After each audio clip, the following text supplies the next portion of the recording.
When you look at studies, they show that when we are stressed, we use more magnesium. Magnesium is a cofactor in producing, the cortisol and the dopamine and all of that. And even the neurotransmitters in the brain, the GABA, when we go sleep at night, we need to be able to calm our nervous system. And magnesium binds to GABA in order to help us do that. Yeah, there was this double cohort study done in Singapore that showed much more positive COVID outcomes when magnesium, D, and B12 are combined. And so there were fewer ICU, there was fewer, issues from COVID. There was less death, less reduced mortality. Everybody with diabetes has a magnesium deficiency. That if you're taking a magnesium supplement and you're not noticing a difference, you're probably taking the wrong one.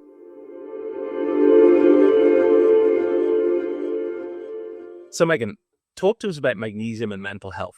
As we understand, we're in the middle of a mental health crisis at the moment. There is more awareness and also more medication probably happening within the mental health and kind of psychological kind of vulnerabilities space. And one of the things I think we always see is people aren't doing the easy things first. They're reaching for medication. They're missing the lifestyle factors. They're missing the dietary changes, and magnesium comes big time into that kind of sphere, right? Yes, completely. I would say on that note, though, that if you are already on a medication, there are studies that show that magnesium can enhance the effects of that medication. So don't feel like, if you're on a medication that you've missed the mark. Yes. A magnesium is a great thing to add in and then get your magnesium levels up and gradually reduce that medication with the help of your healthcare practitioner. So if you've gone that route and, some people need something quick sometimes to get them through hard times, you're not lost at all, but definitely encourage all the lifestyle factors, which magnesium is a really big part of. So a lot of people, mental health, there's a broad range of what that actually means, right? But a lot of people really struggle these days with just managing their stress. And magnesium is very interesting because when you look at studies, they show that when we are stressed, we use more magnesium. So we use more magnesium partly because our bodies have to produce these stress hormones, right? So magnesium is a cofactor in producing, the cortisol and the dopamine and all of that. And even the neurotransmitters in the brain, the GABA, when we go sleep at night, we need to be able to calm our nervous system. And magnesium binds to GABA in order to help us do that. But so we're just using more magnesium when we're stressed. But the crazy and unfortunate thing is we also just waste more magnesium when we're stressed. So you see a greater urinary output of magnesium. Studies show when you're stressed, there's just more, magnesium in your urine, which means you're just burning through it kind of for no good reason, I guess. And then conversely, when we're low in magnesium, we have a hard time handling stress. So we feel the stress worse. The little things stress us out much worse. And so then it creates this really vicious stress loop that we're stressed, so we're using more magnesium, we're wasting more magnesium, then we have lower magnesium, so we can't handle stress, which makes us more stressed. And then, there's no way out really without a well-absorbed magnesium supplement. Okay, yeah. So, because it's something that we've talked about for years, and my feeling of this has really evolved. So we're a health food store, the hot site that we, the store we have is you walk in, it's 90% of it is food space. And then about 10% of it is supplement space and cosmetics and bits and bobs. So we've always believed food first.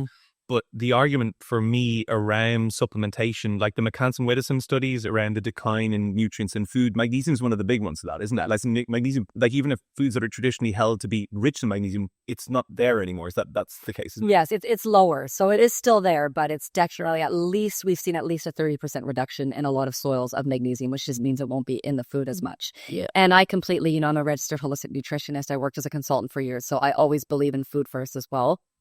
I think the difficult thing when it comes to mental health is there is a definite resolve that you need to focus on eating healthy and take care of yourself. And when you're not feeling right mentally, it's very hard to make that jump. It feels like everything just feels like too much. So if somebody says, I need help with my mental health, and I say, you need to start soaking your greens and you need to eat more greens and make sure you don't overcook them because you'll lose all the magnesium. But if you eat them raw, then, it might bind to oxalates and you won't get enough magnesium. It's just okay, never mind. You're going to run the other way, right? So that's why when it comes to things like magnesium, and especially because you can see such a help for mental health. I love supplementation because it can just help people feel a little bit more level. And then we work on the diet and the lifestyle to say, okay, how can we prevent this from, becoming a big problem again? Yeah. But it's very difficult for people to do that when they're in an acute state. Okay. I think also the other thing is often when people are in an acute state of stress, their digestion isn't working as well, right? So then uptake of those nutrients, even if they're getting that maximal magnesium, is it coming in? Is it being absorbed? So that's another factor, isn't it? Because sometimes we need to supplement in those situations. Yes, See, something that I find my clients saying is like, I'm going, okay, so taking magnesium is really important. I'm trying to tell them why and all these great points that you've made, but there's like a million types of magnesium. Could you go through the different types of magnesium and what they're good for and how someone might use it? So if they're listening, why would I take citrate? Price over this, yeah. And that it's actually one of my favorite topics to talk about because there's so much confusion in the industry. And a lot of bullshit. Yes, completely. And a lot, like I'll always say some supplement companies are great at marketing and not great at making great supplements. So that is one of the things we really strive to do is make the best supplement that we can for the general public because we want to see people live their best lives. And it is our belief that if you're taking a magnesium supplement and you're not noticing a difference, you're probably taking the wrong one or you're not taking enough of it. So that's where a lot of confusion lies, is all these different forms. And then we hear, especially on social media and well-meaning people saying, well, this form is better for this and this form is better for this. And that gets to be really confusing because it's when we just boil it down to just magnesium, it's the magnesium that's helping us. It's not the certain form of magnesium. So just to clarify, when we have a mineral supplement, it needs to be attached to something. The body can't absorb just straight magnesium. That goes for all minerals. So you have to attach it to something to carry it in the body. And that's why we get different forms. So magnesium citrate is magnesium attached to citric acid. Magnesium bisglycinate is magnesium attached to glycine. Magnesium malate, magnesium attached to malic acid, and on and on. So that carrier molecule will always vary on the digestive pathway, like how it's absorbed into the body, and also the absorbability level, right? So magnesium bisglycinate is a very popular form of magnesium because it absorbs really well. So if you compare that with something like magnesium oxide, which is the least absorbed form, then, you're not getting, if you're not absorbing the magnesium, then you're not getting the magnesium, right? So I always say to people, first, you want to just focus on a well-absorbed magnesium. You can be told that this magnesium is best for this, but if it's not absorbing, then the magnesium isn't doing anything. And when we look at research, it's the magnesium that we want. So if I take a magnesium citrate that's well-absorbed, then that magnesium is helping me. If I take a magnesium bisglycinate that's well-absorbed, that magnesium is helping me. So that's the number one. It has to be well-absorbed. When we look at different absorption rates, like I said, bisglycinate is very well absorbed. A standard citrate won't be as well absorbed, but we have our Mag 365 ionic magnesium citrate powder, which is very different than a standard citrate, because when you add water and you see that fizzing action, it's actually ionizing and activating so that your body can absorb it. And studies show that it's as absorbed as magnesium bisglycinate. Interesting. So again, sometimes people say, well, magnesium bisglycinate is going to absorb or is going to be better for stress because you get magnesium attached to glycine, and glycine also helps stress. So that's better for stress. And it's not that it's better because it's the magnesium that we need, right? The glycine can help well, but it's when we really break it down to magnesium. So then on that note, then I would say really look at the medium, and how you can get it. If magnesium bisglycinate is amazing, but it does have a large molecular size. So if you want a proper dose of magnesium, you need to take like 4 capsules. Whereas with the Mag 365, it's just a couple scoops of powder. So what is doable for you? How much magnesium do you need? Some people opt to take both. Get a dose of Mag 365 in the morning, some Prizmag magnesium bisglycinate at night. Get the benefits of getting a lot of magnesium with a bit of that glycine. So it's one of those topics that's kind of confusing, but when you just really break it down to look at the magnesium, doesn't matter what form you take as long as it's well absorbed. Okay, that's important to note. And people have freaked out this year about 3 and 8. I mean, maybe the last couple of years, but let's say 3 or 4 years, but it was like a crazy, let's say a spike and freak out. Like the hype for 3 and 8 is wild, and it's really overhyped, right? But it's also, there's value there. So could you speak about the distinction of those two things? Yeah, so magnesium 3 and 8 is magnesium attached to threonic acid, and it's the newest form of magnesium that we know of. And the reason there's so much hype is because there's been lots of studies done on it. But part of how that all happened was like it was created, it was patented, and then studies were done, and those studies are expensive. And so then it comes at a really high cost. And they're doing a great job at marketing it, and it's not a bad form at all. It's a very expensive form. The magnesium threonate in that steady form called Magteen is, 3 times the cost of a standard magnesium supplement. Yeah. So what they have done is proven that it crosses the blood-brain barrier and that it can help bring magnesium into the brain, which is great. It helps for concussion, memory, anything, any magnesium in the brain is great. They say it's the only magnesium that does, but really the wording is it's the only magnesium studied that does. Yes. So glycine crosses the blood-brain barrier. So there's no reason to believe that glycine with magnesium also doesn't do that. Now, but there's no proof, because also there's so much bisglycinate, it's not patented. I could spend $500,000 doing studies, and then every other company benefits from it, right? So that's why a lot of companies aren't doing it. It's a very costly thing. Magnesium threonate, like I said, it's expensive. It's also very low in elemental magnesium. So it's only 7% elemental magnesium. So really, in order to get, I think in Ireland it's 240 milligrams is the RDA, and a standard size capsule, you're looking at about 5 of them. So again, it's the threonic acid is helping you. It's not a bad supplement, but if you really are just looking at getting magnesium, it's not a high magnesium form. I think that's the best thing to convert people on the understanding that magnesium is magnesia, because just getting a good form that actually absorbs into once it's across your gut, then it's magnesium, right? Then it's doing all the magnesium things that magnesium is designed to do. Exactly. And sometimes you get that bonus, right? With magnesium citrate, especially in the ionic form, the bonus is that citric acid actually really helps the magnesium absorb into the muscles. So it's great for muscle cramps. It's great for constipation. It's not a laxative, but it can help, relax the bowels. Magnesium bisglycinate is great because it has that bonus of glycine.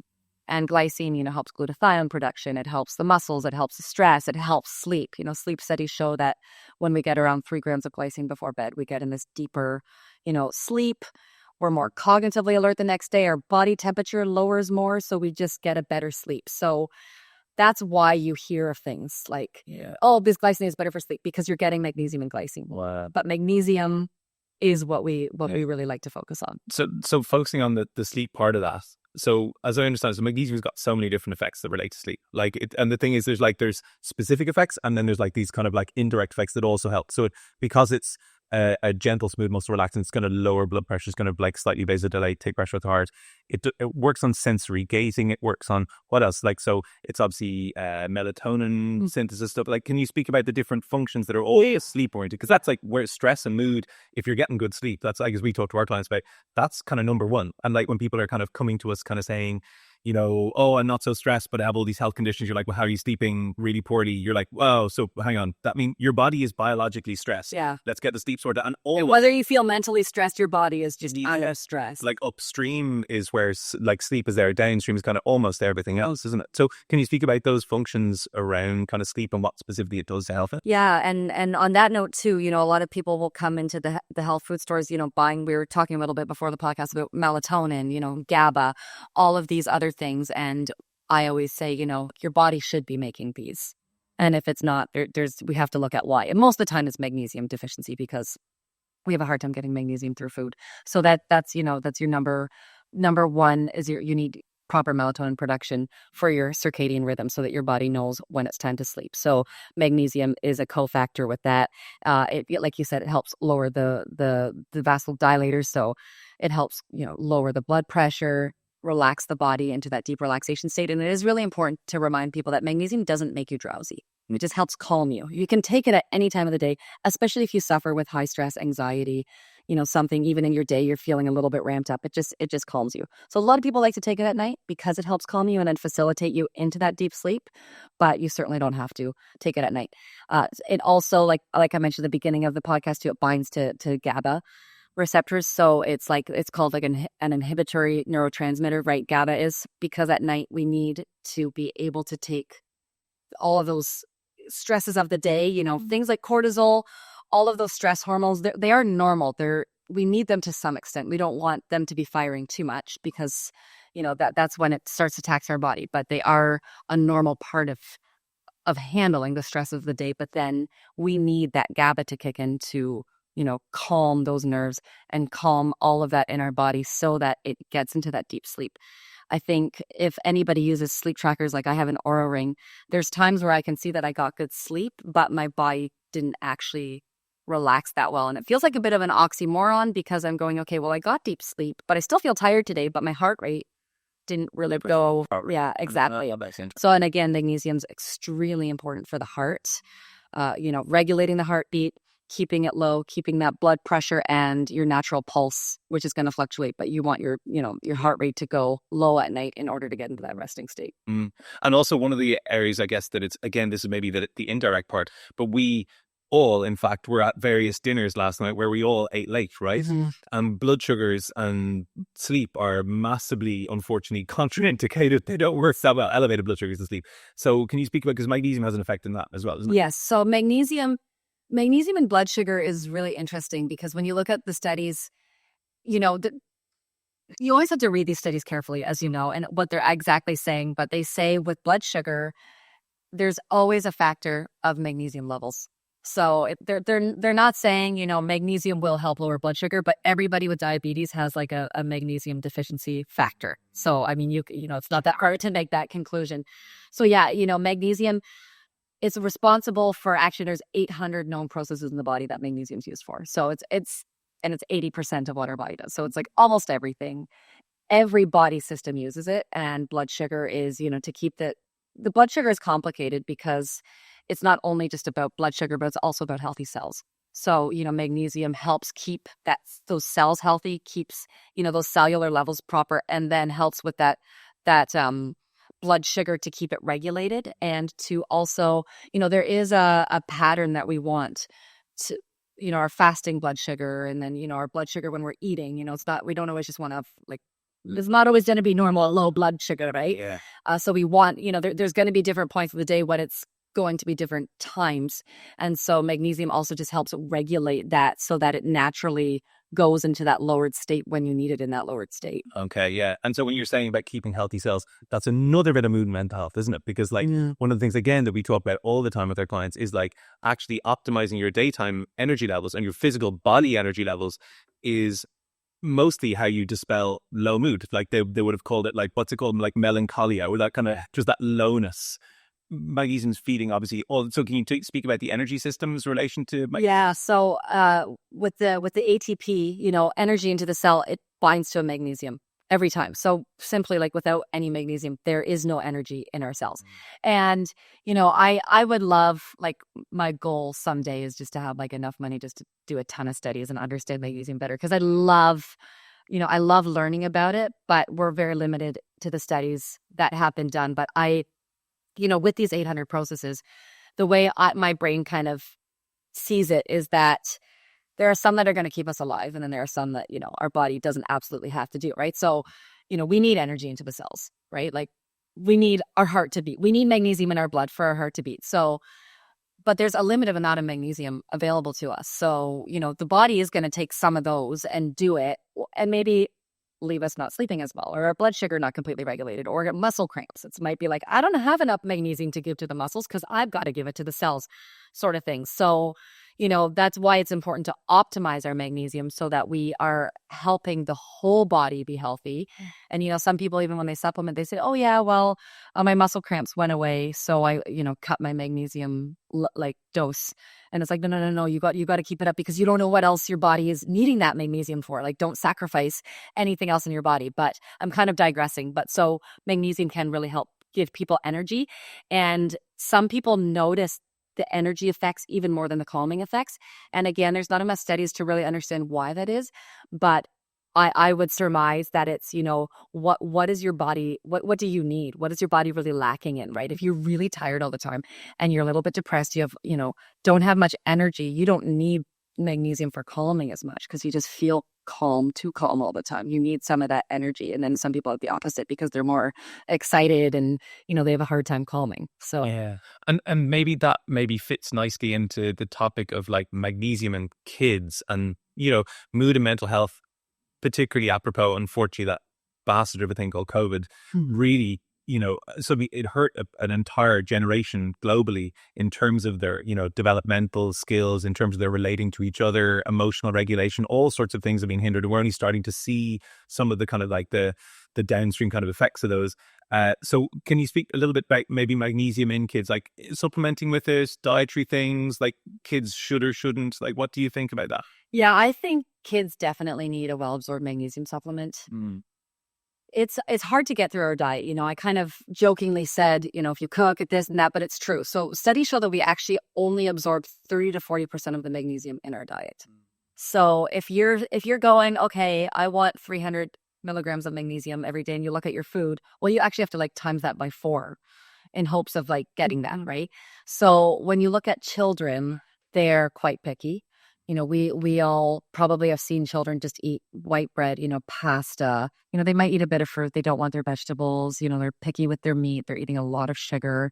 More fast food. Fast food, processed food is going to be almost like completely void of magnesium, even if it's if it's prepackaged, right? Like even if it's a health brand, when you process food, the magnesium goes. So magnesium is extremely important for children's bone development. We have a lot of magnesium in our bones, and we think so much about calcium for our bones, but magnesium is equally important. And without magnesium and without vitamin K2, it's hard for that calcium to get into the bones. And unfortunately, in our society, we've just like gone so calcium centric that a lot of foods are fortified with calcium, which is good in, to a certain level to make sure that our bones and children's bones are forming properly, but you can't fortify foods with magnesium. It won't absorb. Yeah. So that's a really important part for children's structure because they are rapidly developing. But then, we also see studies that show magnesium specifically combined with B6 helps with focus and ADHD, which a lot of children in today's technology world where, their dopamine is constantly firing from all the screens that they have. It's really important to just help keep them calm. And of course, to also help with the growing pains, the muscles, magnesium is extremely important for children. So we have a Mag 365 like in a powder for kids. And to me, that's really the only way to get magnesium into kids. We talked a bit about gummies off record, and you can't, it won't absorb. Like if you do a magnesium citrate, a standard one in a gummy, it's not going to absorb that well. And magnesium bisglycinate, you can't put enough. Talk about the numbers because the numbers are stark. So people who are taking magnesium gummies, just listen to the numbers. So magnesium bisglycinate is only 10% magnesium. The rest is glycine. Glycine takes up most of the space in that supplement, which is not a bad thing because glycine is helpful, but it's only 10%. So the magnesium bisglycinate gummies, in a standard size, they can only fit, we have one brand in Canada selling 177 milligrams of magnesium bisglycinate. So then if you do that 10% ratio, it's 17 milligrams of magnesium per one gummy. So no. It's literally nothing.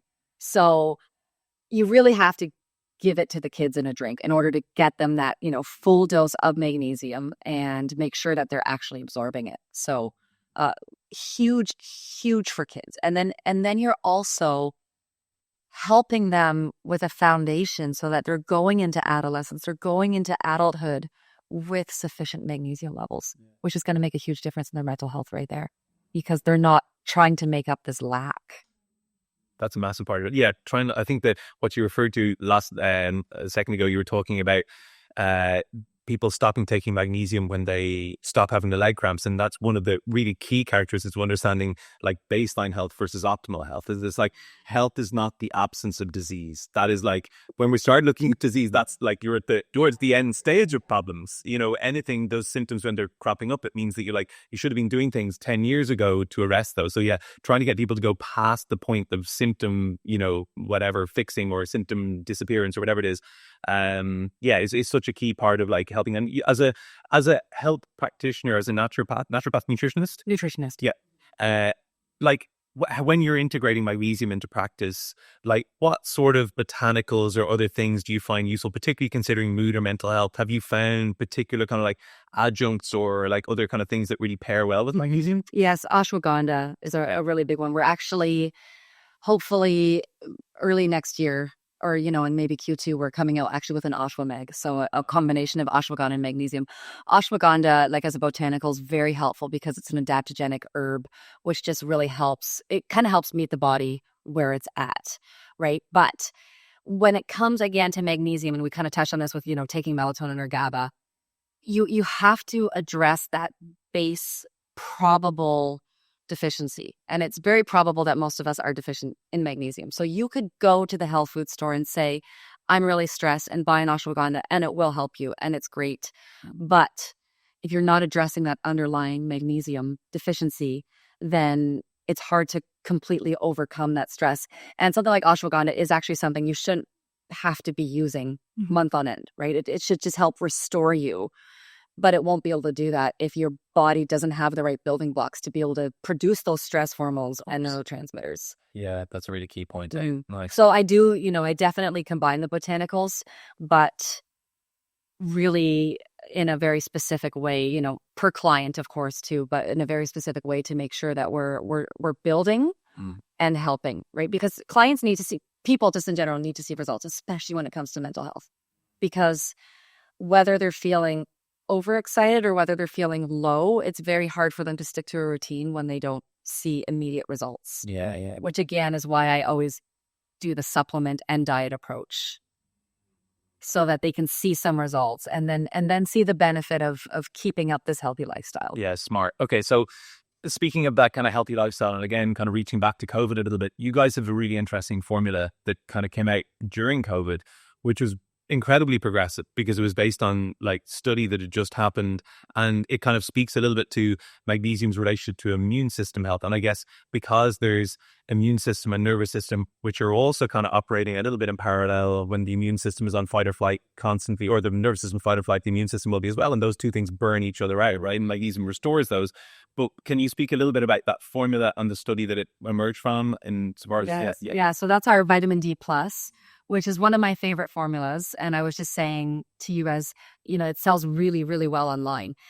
We're a very magnesium centric company, and although there's magnesium, and I think that's part of it, is it's kind of like this outlier, this vitamin D. That why are they selling vitamin D? But there's a lot of magnesium in it. But yeah, there was this double cohort study done in Singapore that showed much more positive COVID outcomes when magnesium, D, and B12 were combined. And so there were fewer ICU, there was fewer issues from COVID, there was less death, like less reduced mortality.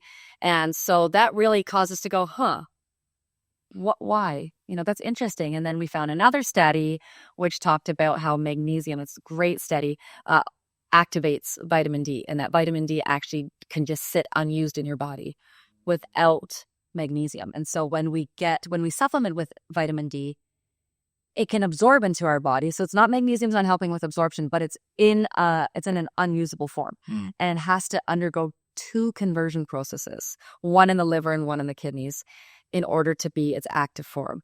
And magnesium is responsible for both of those conversion processes. So if you don't have enough magnesium, then it can actually just sit in the liver, or it can just sit in the kidneys.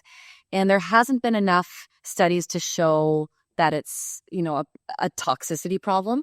Although the study does say, the use of vitamin D could become dangerous without proper magnesium levels. And, I don't know what the climate is like in Ireland with this, but I remember like 15 years ago when vitamin D first started to get more and more popular, like there was a lot of awareness around vitamin D. It was like, oh, we need so much. Everyone's deficient. Like take 10,000 units, 20,000 units, take 50,000 units if you're sick. You can't become toxic in vitamin D. And I remember always thinking, how can you not become toxic? Like something doesn't feel right about this. But even now, there's still a very strong narrative in Canada going, we need more, we need more, we need more. You do your blood work, your vitamin D level isn't up, take more. And now with that research, no, it's not about taking more, it's the right cofactors. We actually have a client who stopped taking vitamin D because she had celiac, and she's like, I'm not absorbing it. So what's the point of taking it? She started taking magnesium. And then her next blood test showed that her vitamin D went up, which, there you go. in theory, you would think it's just because there was a whole bunch of stored vitamin D. So it was absorbing, it just wasn't activating. Yeah. And so now new research is basically showing for a maintenance dose, especially in climates like this one in Canada where we don't get enough sun, 1,000 units is sufficient every day to maintain your vitamin D, as long as you're taking that magnesium to make sure it's being activated. So, and then the B12 was in that mix because B12 is really good for energy production. When you're sick and when your body's recovering, the B12 is great for the nervous system. And like you said, the nervous system and immune system together. And then in our vitamin D plus formula, even though that wasn't part of that Singapore study, we added K2 because we know how important K2 is to prevent hypercalcemia, making sure that the vitamin D is not elevated in the blood. And also vitamin K2 is very important to help direct vitamin D to the right spot in the body for use. And then with all of that, I would say it's huge for mental health because we know vitamin D is like the sunshine vitamin, the mood vitamin. We need it for mental health. And then again, it's perfect with magnesium because your magnesium's helping activate your vitamin D. And now you're making sure both of those nutrients work for your mental health. And magnesium is often like the helper mineral, right? It helps, produce melatonin, it helps produce GABA, it helps calcium absorb, it helps. But vitamin D and magnesium were one of the first symbiotic relationships discovered that when you have optimal magnesium levels, then you actually can absorb vitamin D better and vice versa. So it's not necessarily that one helps the other absorb when you take it, but it's just having those optimal levels. Making sure that you have optimal levels. And you were talking about with the disease, right? And how once you actually have a problem, that's you're way past just health. But magnesium is very significant for the immune system beyond just the vitamin D activation. It helps activate the cells to fight the viruses and the bacteria. It helps produce those cells. It helps modulate the immune system. So it's not like a vitamin C or zinc where you might mega dose when you're sick, but it's one that you just want to keep in optimal levels to make sure that immune system is functioning properly. Yeah. And there's interesting, that reminds me, there's interesting studies, I can't remember when I read this, but around histamine levels with like psychotic conditions as well. So speaking the neurological mental health stuff, and how because magnesium is such a regulatory part of mast cell and histamine release, not necessarily, but it has some specific effect on some really serious kind of like end stage disease stuff around mental health. It's such an interesting nutrient. Run this. I'm not even letting you get a word in. I guess. Talking and. But one last question before I pass. I'll let Lyd ask the question. But magnesium. We mentioned blood tests there. One of the things I'm constantly frustrated by is people coming into us with blood tests for magnesium. Can you speak or can you help me to answer my frustrations for me? Less than 1% of the magnesium in our body is found in our blood. There's barely any magnesium in our blood, and that level has to be kept under tight control in our body to keep us alive. Like that's a homeostasis thing. That's not a like magnesium deficiency or toxicity thing. If your magnesium is deficient or in your blood, like if it's low in your blood or high in your blood, that's not indicative of the magnesium in your body. That's what is going wrong with your body that it's not keeping the right magnesium in your blood. So 40% of magnesium is found in our muscles and soft tissues, and the remaining 59% is found in our bones. So it's very difficult to test for. What are you going to test? Like take a chunk of your bone and see how much magnesium's in it. So you can't really test for magnesium, which is why we have to go by deficiency symptoms. But like you said, people come in, I just got a blood test. My magnesium levels are fine. Yeah. It's like, no. Stop there. It's the same with calcium. It's like with minerals, looking for minerals generally, but particularly magnesium and calcium are like, that's like there's interesting, like more up to date tests around like organic acid things where we look, like you were saying around vitamin D, like maybe actually our tests for magnesium should be looking at vitamin D levels or like adjusting the magnesium levels and seeing what vitamin D does downstream of it in order to like intelligently say, okay, well, what's magnesium? Where's it supposed to be? What's it supposed to be doing? And it's such a, like you say, if your E is low, it's probably because you don't have enough magnesium. Yeah, but I think that's a key point for people is they're so focused on the blood work, and the blood work is a tool, but it's a very limiting tool, and we have to keep it in its lane. We have to understand what it does. It tests iron levels well. Like it's designed to be fine. Yeah, exactly. So yeah, Liz, go on. I think we've covered it. Oh, wow, amazing. I mean, like, a million more questions, but yeah. So I guess to finish up, like when we're looking at magnesium, like obviously we've like 800 different, potential and maybe more, people saying 1,000 or more coenzymes. Yeah. Like it doesn't really end. So like, is there anybody that doesn't need magnesium as a supplement? Is this just something everybody should be on? And if people aren't going for blood tests and they have no symptoms, like, should they take it for a month or 2 months, month on? Like, how do you tend to recommend when people are doing it proactively, which is kind of how we want them to supplement, right? Before there's a problem. Right. And that's huge. Like that's a key takeaway for magnesium. Like what I would say is it's again, it's not this nutrient that you just are like, I'm sick, I better take a bunch of magnesium. Like it is so key for so much of what the body does that you want optimal levels of magnesium all the time. Like you're not going to just be able to change your mental health because you took magnesium yesterday, right? Like it will help, of course, but it has to be something that we just constantly take, like stay very vigilant about. And, for the most part, it's not terribly expensive to supplement with. Yeah. We did talk a bit about diet. You can get enough magnesium through your diet if you really know what you're doing and are willing to put in the time and work. So I wouldn't necessarily say everybody needs magnesium if they are very, very conscious. And I do really mean conscious, like that they know what, to soak and sprout nuts and seeds, to soak whole grains, to lightly steam certain like spinach and kale, because you don't want to lose all the magnesium, but you want to break down the oxalates. Like there is a way, but in our typical fast-paced society, even people who know, like me, don't always do it. And, here I am in Ireland, I'm eating out, I'm going to be, when I get home, I'll be busy, I'm not going to be doing what I should be doing in the kitchen. So that's, where I would say most people should take a magnesium supplement. Now, if you feel like you have no deficiency symptoms, we don't always notice everything, right? We have our key ones: sleep, stress, muscle cramps, restless legs, but there's 800 things that we know of, right? It used to be 300. Now like 800. Sometimes, like you said, you hear 1,000. I've only seen 800 on research, like actual research studies. And there's just going to be more and more that are discovered. So the great thing about magnesium is if you get too much, your body will dispel it through your bowels.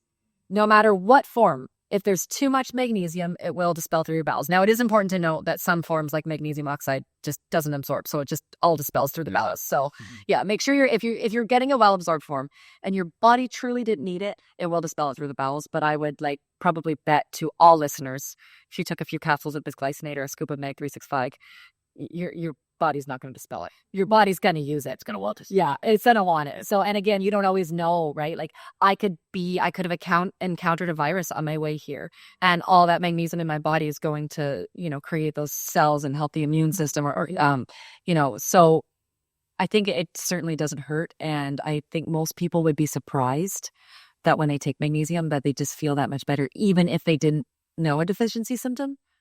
And I think a lot of people aren't super in tune with their bodies, and they don't realize that they actually don't feel great. Mm-hmm.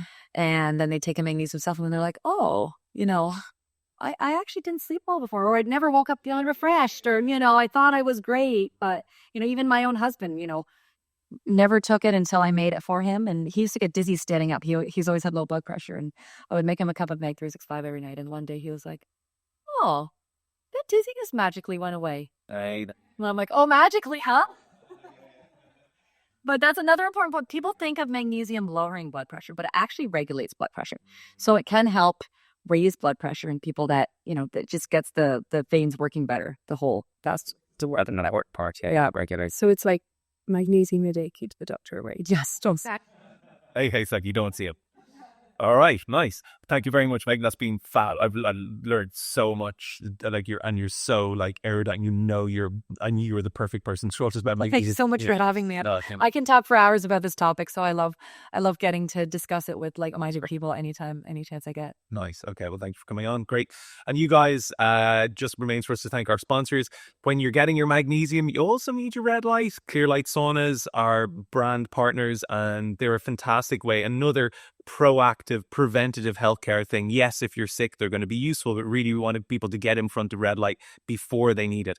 We need to get in red light in the morning. If you're not out in the morning, in the middle, in early sunrise, and in Ireland it's usually cloudy anyway, but for that first hour or the last hour in the evening, really we're not getting that sort of red light that we need to bathe ourselves in to help with detoxification and loads of energy regulation processes and inflammatory things and immune system, all sorts of things. So anyway, come to us, get your discount code for €300 off your very, very delicious infrared sauna that we will last you for a lifetime with a lifetime guarantee. Also, you can come online to our wandering at thewanderingwellnessproject.com and shop both for our organic merch. You can come work with us one-to-one, and we share all sorts of interesting info in there, like great podcasts with people like Megan. So thanks very much. Thank you. All right. Okay. Thanks, guys. Bye. Bye.